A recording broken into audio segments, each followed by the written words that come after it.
Welcome to the Great Loop Radio podcast, brought to you by America's Great Loop Cruisers Association.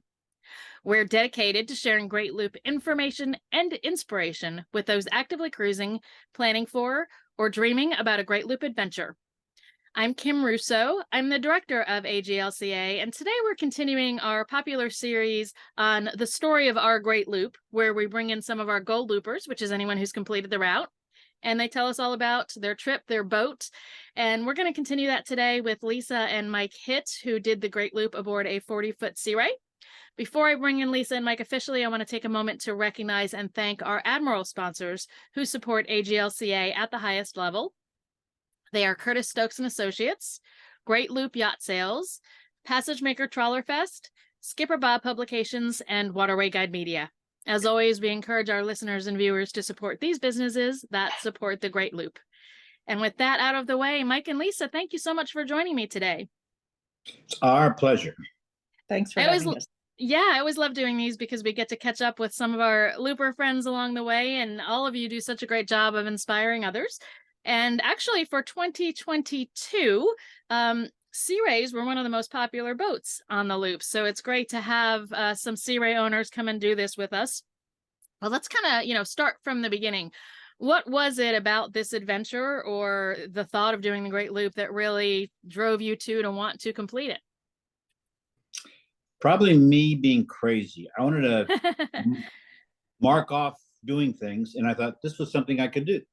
And so for 10 years, I've been saying, let's do it. And yeah, I was a very reluctant spouse until I came to the fall rendezvous in October of 21. And just, I came away from there so inspired, so motivated. Everybody was moving ahead with life. And I left there going to him like, why aren't we doing this? We got to do this. So things changed for us quickly after that. So while I wanted to do it, I wasn't prepared to do it. She's like, well, we're selling our house. We're doing this. We're doing that. So that's what happened. So Lisa, what was it that was causing you prior to the rendezvous to be reluctant? And what do you think it was about that event that caused you to see things in a different light? I was reluctant. So we both boated as kids, but on pontoon boats, ski boats, that type of thing. We haven't boated for 30 years. And we live in Arizona, so we're far removed from the route, and that seemed really inconvenient. And I had recently retired, and I really liked my retirement lifestyle that was happening, and it seemed like this was going to be a big upheaval to go do this loop. But then going to the rendezvous, like I said, everybody was so inspirational and just I can't hardly explain it. Like life, all of your troubles and cares kind of just fell away because they were so passionate about this great adventure. And it did seem very achievable then. We went to a lot of seminars. It broke down like what you're going to need to know, what you're going to have to learn. And it all seemed achievable coming out of there. And we both said, we're as smart as those guys. So for sure. So you did choose a 40-foot Sea Ray for the loop. And as I said, that Sea Rays were one of, I think it was the #2 most popular make for loop completions in 2022, which was surprising to many. And I think one of you in your pre-interview said it was, it's a little bit, you almost said it apologetically that, sometimes that's a little controversial to have a fast boat in this community. And it's nice to see that that's changing. We have a fast boat too. So, but, tell us about your boat and what it was about it that made it the right one for your Great Loop. It was available at the right place at the right time. So that's always a plus. Yeah, when we jumped into the boating market, it was when a lot of other people were jumping in as well. We purchased it in May of 2022, but we had started looking in earnest January, February, March. So it was available. I'll be honest with you, Sea Ray wasn't at the top of our list. Wasn't on the list. And even a motor yacht wasn't. We really thought we were trawler people. We looked at a lot of trawlers, put in offers on trawlers. But we really started thinking like it would be nice to go fast in certain situations. I think you're jumping the boat there. We didn't know. It came to the point that we needed a boat. And a friend of mine who talks about going on a loop, but will never go on the loop, said, here's the looper selling his boat. Buy that boat. Go buy. So we had just had a month of driving up and down the coast looking at bad trawlers. We went there. These people said, "Oh yeah, it's easy. We did it," and blah blah blah. And were we so lucky we didn't get a trawler? I can't tell you how lucky we were. We love the Sea Ray. In the end, we decided it was the perfect boat for us. So it was great. It worked out really well. Yeah. Give us some of her, specifications, kind of the boxes that it checked for you that made it a perfect choice. Sure. So we liked the idea of a aft cabin for the master suite. We were convinced that we were going to have tons of people come and want to join us on this adventure. So we wanted 2 staterooms, really wanted 2 heads, and I wanted a washer dryer on board. And I think those were the main things, right? 40 foot or less. We didn't want to go any bigger than that because of insurance, because of our lack of experience. And she has a nice modern loungy feel to her, which we really like. Plenty of places for everybody to lounge around on it. Yeah. And cockpit is covered, which is, depending on who you are, is good or bad. We loved it on cold mornings when it was raining. We're in there sipping our coffee, watching everybody else freezing up there going. So we really enjoyed that at that time. Even when it was sunny. We're light-skinned, freckled people. We try to stay out of the sun as much as possible. So having that covered, cockpit area was great for us. And over the loop, just for Sea Rays in general, over the loop, we found how well they're built. They had so many neat little things that were included that other people were talking about adding to their boat. We were like, wow, we just lucked out. Honestly, we were too lucky. So yeah. So we know it's a go fast boat, but of course you don't have to go fast all the time. So what was your kind of normal cruising speed on the Sea Ray? We like to run at about 1,000, 1,200 RPM, right? Which 1,000 was really the ideal. And that's what our mechanic, when we had it tuned up and ready to go, the mechanic said, 1,000 is perfect. Below that, you stretch your engine a bit. Above that, you're just wasting fuel. And then he said, if you really want to go fast, 2,200 RPM, so you can get going. But right. You need an oil well to drive like that. So 1,000, I think 1,000 was around 8 miles an hour, right? Probably closer to 9, but depending on the, depending on the current, we could go as much as 10 or 10 and a half, or you go as slow as 8, just depending on current and wind or what have you. But yeah, about 9 miles an hour. Which is pretty much trawler speed for most trawlers. Right. So, but then in those instances where you wanted to go fast, did you have any examples of, something that happened perhaps that caused you to want to travel fast on a particular day? And you, of course, had the flexibility to do that. Any storms, any places you needed to make by a certain time? Both storms and ignorance. We heard you talking to people about good to have your parameters on weather. Well, we had our parameters. We just didn't know that those parameters could include a warning. They had a warning out on the ocean. What was that warning called? Small craft advisory. Oh, small craft advisory. So we got out there and we were like, uh-oh. But it was within our parameters. But when we got to where we were going, everybody was like, you're crazy. Why were you out there? It's the direction of the wind and stuff is what they said our problem was. So it was an interesting, that was our early out in our, once we'd left Hilton Head, that was early in the trip. And we call it the 3 clowns in the bathtub experience because we have a dog. That was the 3rd clown. The boat goes under the water in the front, and then it goes on the other side, and you're there. And we learned the truism that we learned we heard at the Great Loop place. And that was your boat can handle way more than you can. And it was, while scary to us the first time, that boat stayed up. And when we used the gas then and to hit the top of the waves, and it was easy peasy. Yeah. What is your boat's name? Once Around. Once Around. You go once around in life. We intended to go once around the loop. We went a little bit longer than that. But yeah, so for those we were going to go once and 3/4, but then we started thinking, how do we get out of a boat when we live in Arizona and the boat, going to live on the water? So yeah. Well, let's kind of shift from the boat to your actual looping experience. Talk about, you mentioned that you left Hilton Head. Talk about how long it took you to do the loop. You started from Hilton Head and you were kind of looping. I know you had plans for Canada that changed. So walk us through, kind of how that whole loop went down for you. Yeah, we bought the boat in May, and then we wanted to have like 1,000-hour service done to it. And of course we had to wait for the mechanic there in Hilton Head, but we needed to learn the boat. So we hired a captain there, a local guy. He went out with us 7 times, and we ended up, it was a happy accident where the boat was actually stored when we bought it and we stayed there. It's at a marina in Hilton Head where it has a lock to get in and out of. So we had a lot of practice with the captain navigating through this very, very narrow lock. We got the boat ready to go. We had actually, because this all kind of happened so fast, we actually had a summer trip to Europe planned in July of 22. And we said, well, when we get back from that, we'll take the boat north to Chesapeake and we'll just hang over here for the winter.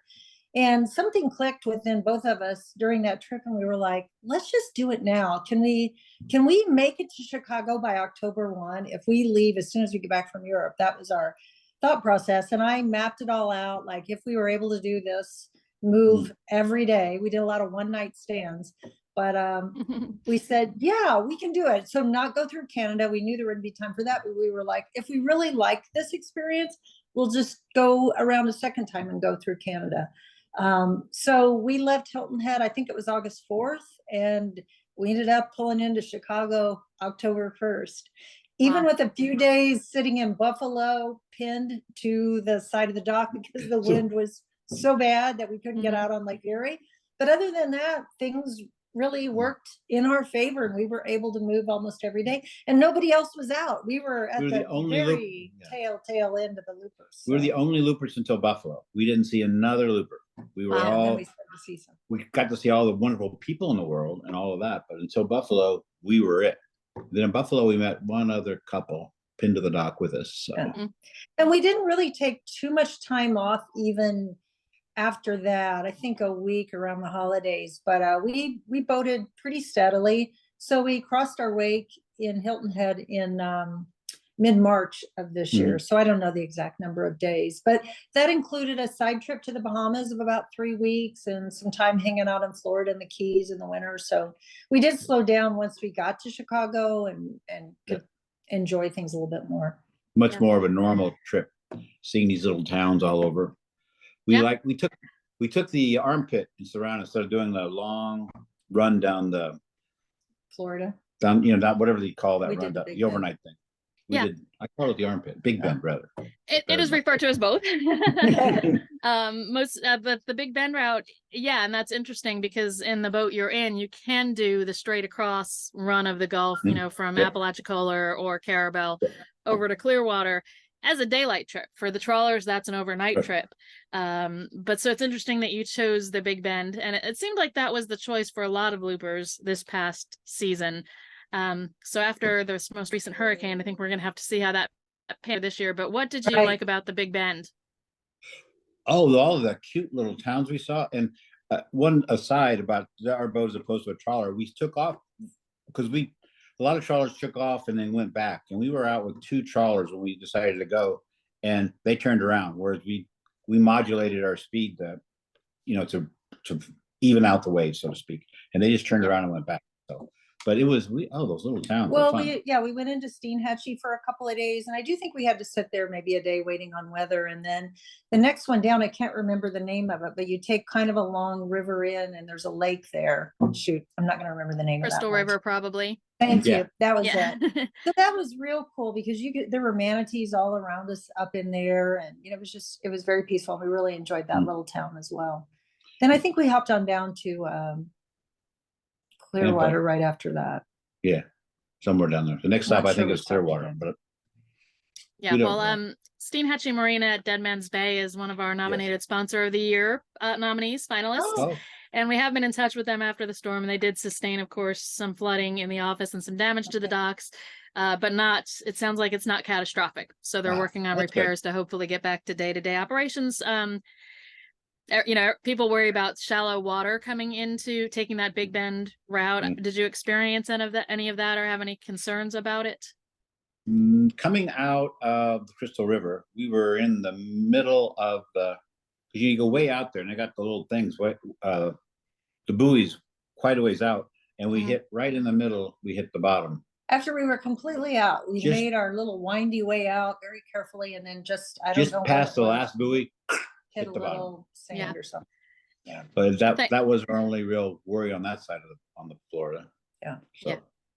Well, and thankfully a little bit of a softer bottom than you find up in Right, Canada where it's granite. So, but hopefully for this year, people will be able to do the Big Bend. Obviously some concerns about shoaling and changed channels from the storm. Oh. So hopefully with a few months until loopers or get to that area, hopefully we'll see, some checking out for all of that. So we can enjoy that Big Bend this year as well. I know, Lisa, you do most of the close quarters maneuvering for the boat. So the docking, the locking. How did that come to be, since you were both kind of new at this? How did you end up being the captain for the more challenging parts of the boating part? Well, first of all, I'm of the two of us, I'm definitely the more type A control freak. So when we went out with the captain, we started going out with the captain. He had us each take turns at doing all the different jobs. So we all, we knew how to handle lines, we knew how to drive, and he had us do some practices in tight spots and parking and whatnot. And for whatever reason, my brain just seemed I could wrap my brain around what I needed to do in turn. We have twin engines, what you need to do to get the boat to turn a certain way, and particularly when you're backing up and that type of thing. So I kind of figured it out. And then, like I said, I'm a control freak. So I guess I just hung on to the job She did. once I coined it. Once we go to an easy place, says, hey, there's no current, there's no nothing. I'm gonna practice. She goes, yeah, I need you up there on the front lines. It was one of those things. Yeah. Well, kudos to you for doing that. We definitely encourage all of our loopers that both people, if there are two aboard, know how to do the basics. At least be able to get to a T head in case the person who is normally captaining the boat, is incapacitated. Yes. But obviously, Lisa, it's great that you went above and beyond that. Mike, I hope you were at least able to put it on a T head in case something happened to Lisa, you can get yourself back safely. Yeah. But I could do better than I was allowed, but it was pretty, we had people just talk to us because I was on the front and she was driving. Mm-hmm. I mean, random people, they're like, why are you driving? How like it was weird that she was the driver in places. And so if you want to actually meet a lot of people, have the woman drive the boat. I only saw a few other females actually in the docking situation when I was out there. Yeah, so. It's impressive. I don't know what it is that makes a lot of females apprehensive about it, myself included. But there's probably only a handful of loopers that I know where the woman in the couple regularly handled the boat during all of those close quarters maneuvers. And that's kind of my goal, is to get to that point. Part of our problem is that Michael likes to do it too, so he doesn't really want to give it up. Yeah. But this summer I've had a great opportunity because we are in a slip where we have to go over to the fuel dock for a pump out. So I have been practicing that by just kind of, going an eighth of a mile and coming back and backing into the slip. So that's been fun for me to work on. Well, if you're ever in Hilton Head, I would recommend Trey, the captain. So we'll help you. Good to know. We will definitely look him up. So let's take a quick break and play a message from a sponsor. When we come back, I want to talk a little bit about what I usually just call your cruising preferences. And what I mean by that is, marinas or anchorages. How many miles per day or hours per day did you tend to travel? Things like that. So we'll be back with that in a moment. The LAD product line offers stress-free, restful nights while you are away from your boat. LAD is an independent, self-controlled device that continuously monitors your boat's list, position, and more. Your LAD will send you an alert via text and email from anywhere in the world of a potential problem on your vessel. When connected to the boat network, LAD will also monitor bilge pumps, refrigerator, battery voltage, shore power disconnect, intruder alarm, smoke, fire, and more. Set your own alerts, add alert recipients, geofence and track your vessel's position via a secure online map page. LAD never sleeps, so you can. Please visit www.ladalert.com for more information. Life is better by the bay. Here in Panama City, Florida, we have deep blue water surrounded by arts and culture. We love our historic neighborhoods, southern coastal cuisine, and the songs and stories of our locals, and we're sure you will too. If you're traveling along America's Great Loop, Drop your anchor at St. Andrews Bay in Panama City and enjoy easy access to waterfront restaurants and shopping, a favorite among loopers. Land or water, you're going to love it here. Visit destinationpanamacity.com and learn more. We're back on the Great Loop Radio podcast. My guests today are Mike and Lisa. They are recent Gold Loopers, and they are sharing the story of their Great Loop adventure. So, Mike and Lisa, we were just about to start talking about kind of your cruising preferences. So, did you tend to anchor out or marina more? How many hours a day did you like to cruise? We've already kind of covered you cruise probably a lot more consecutive days than some loopers choose to, but everybody does their loop their own way. So, what was your way of doing it? Well, we cruised about, on average, probably 50 miles a day. Some days were a little longer and some were shorter. So we followed a lot of the routes that you'd put out there, Kim, the recommended stops along the way. So that kind of was 50 miles. A lot of time in marinas, we have a dog. We have the dog with us. For a while, we had a dinghy and motor that were vintage, and it was all Mike could do to get that motor started, and there wasn't even any hope for me at all. So we'd all have to go on the dinghy run if we did anchor out to take the dog. I never got the dog trained to where she would use the bathroom on the boat. So for that reason, and honestly, we liked the comfort of marinas. We liked meeting the people there and doing that type of thing. We were probably at least 90% of the time in marinas, I think. Yeah. And mainly because we had the dog. We did upgrade our dinghy and our motor, I don't know, halfway into the trip. And that made it a lot better because she and I could then just go off and running and do that. But still. Where marinas were available, we're easily 90% of the time in a marina. Mm-hmm.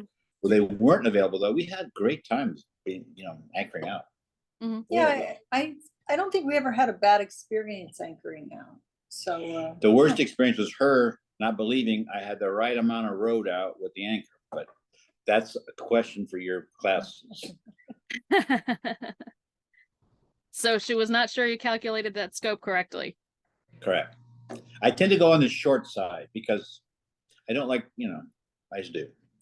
But we never slipped, never ever had a problem. No. Okay. So what were some of, kind of how did the reality of the trip compare to what your expectations were ahead of time? Because you came out of the fall rendezvous obviously really excited. So probably some high expectations. What was the reality compared to that? Easy, I think. Well, I think the one thing for me was, and I know people at the rendezvous warned against this, like, don't think a bunch of people are going to come and join you on this adventure.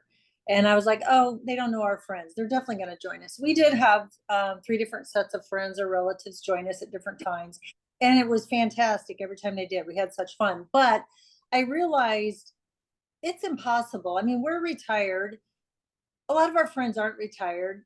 It's hard to plan vacation when you don't know exactly where you're going to be and when, and for them to make flight arrangements. And then it does put you as the boater in this position of rushing to get somewhere when maybe you really shouldn't be rushing through the weather or whatever situation. So that was probably the biggest surprise to me. And the more I was on it, I was like, why did I ever think that was going to work? Or why would people want to go out with novice boaters? I mean, I'm not sure. If somebody invited me along in this situation, that I'd even raise my hand and say, yeah, that sounds like a good idea. So that was probably the biggest. First off, it met all of our expectations. It was great.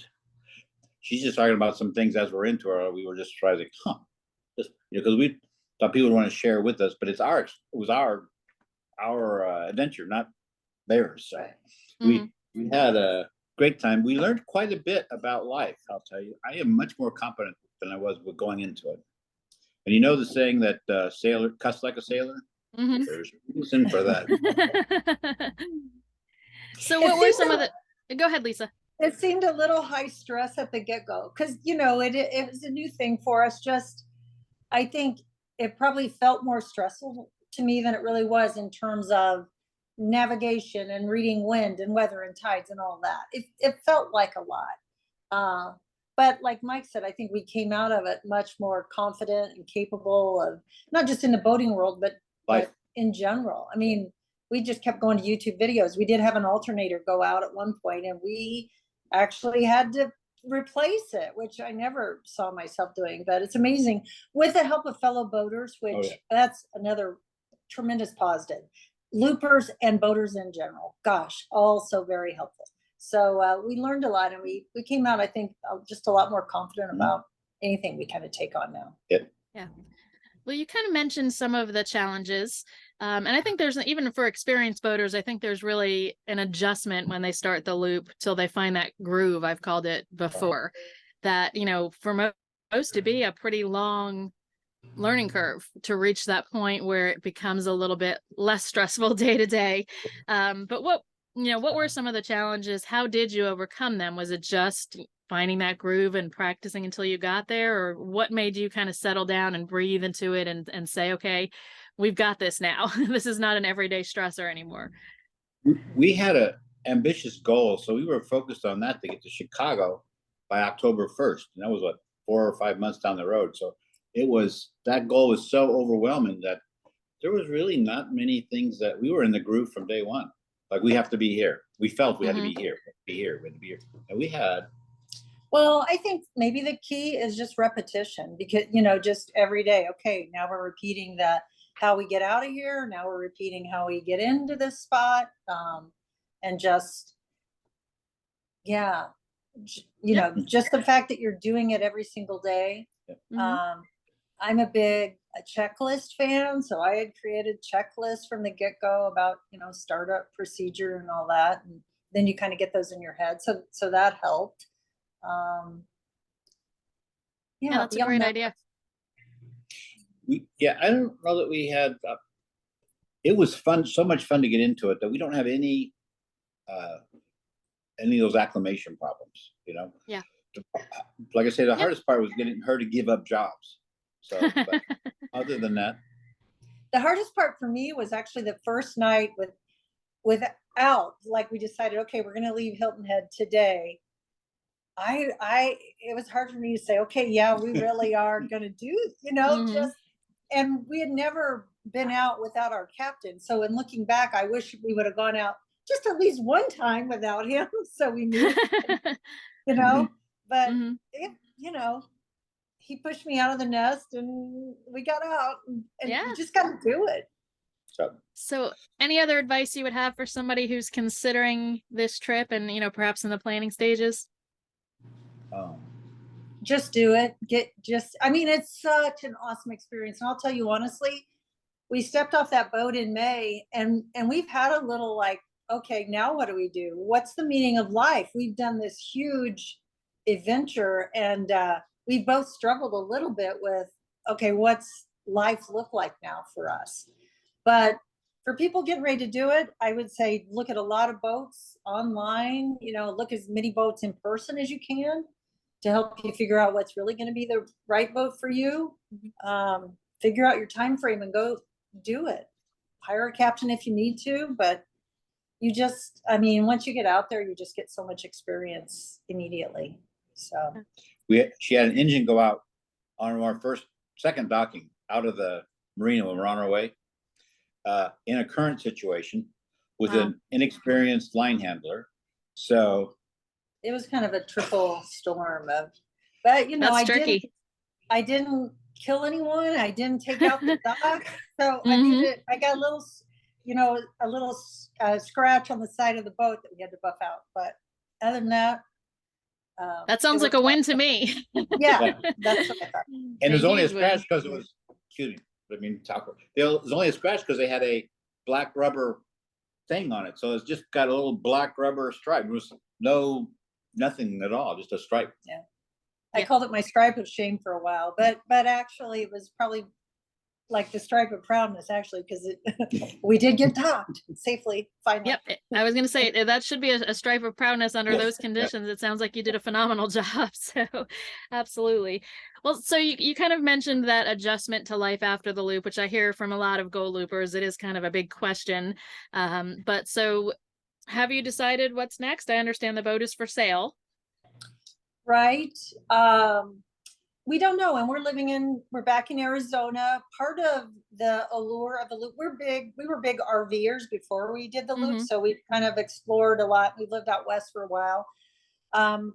We enjoyed the water and all the little towns on the water on the East Coast. So both of us are kind of like, maybe we should be, moving east and being part of a boating community. It's not out of the question that we might not get a smaller boat. And I don't think we'll do the whole loop again, but we didn't make it to Canada after all for a couple different reasons. We would still like to do that, and Georgian Bay and all of that. New York, coming across the Erie was beautiful, and the Finger Lakes, we didn't get to stop there. There's a lot of water out there to be explored yet. So I don't know. It feels like maybe there's another boat in our future. Maybe. The thing I would also say on the direction, we chose the Erie, going across the Erie for speed, but that's not a lesser trip. That was an amazing trip. We met a looper who called himself a looper. This was his 5th year in the Erie. He says, "I get so much here. I'm not got on to the next step." Yeah. So it was funny, actually. Yeah, well, and during just before your looping time, when the U.S. Canadian border was closed, of course, a lot more loopers did the full length of the Erie Canal and really raved about it. So it's really choosing between two great options, whether you're going to go through Canada or not. So I'm glad you enjoyed it, but also glad to hear that perhaps another boat that can take you through Canada might be in the future. I always never like to hear our gold loopers leaving boating altogether. So I'm glad to hear that you're leaving the options open. Well, we were, think about it. We were probably not for 30 years on a boat at all, other than an occasional cruise ship. But so we didn't know. And, sweets, they say the best days when you sell a boat. That's not true. We miss our boat. Our boat was wonderful. Yeah. But still, living in Arizona, trying to figure out life, it's just too far away. Absolutely. Sits in the water, and they just rust in the water. So. Well, congratulations to both of you on crossing your wake. I think you've done a great job of perhaps helping some who may be starting off as reluctant spouses, like Lisa started off, and she went from there to being the primary boat handler, which is amazing. But both of you, with not having had the experience in quite some time on boats and not on this style of boat, I think you've really inspired some by helping them realize you can get the training you need to do this safely and successfully. So thank you for sharing your story today. I've enjoyed it. Good. Thank you. If you want one more piece of advice, I would love it. I was 70 when I started, and I was not too old. 70 also good tonight. And I was shape. By the time you're a month or two into it, you're in a lot better shape. Yes, it is an active lifestyle. So if you're not in shape before it does kind of push you in that direction for sure. So awesome. Well, thank you both. Really appreciate it. We will keep in touch with you, and hopefully we'll see you on the water again at some point. And to everyone who's watched or listened today, thank you for joining us for the Great Loop Radio podcast. We'll be back next week with another episode. Until then, safe cruising.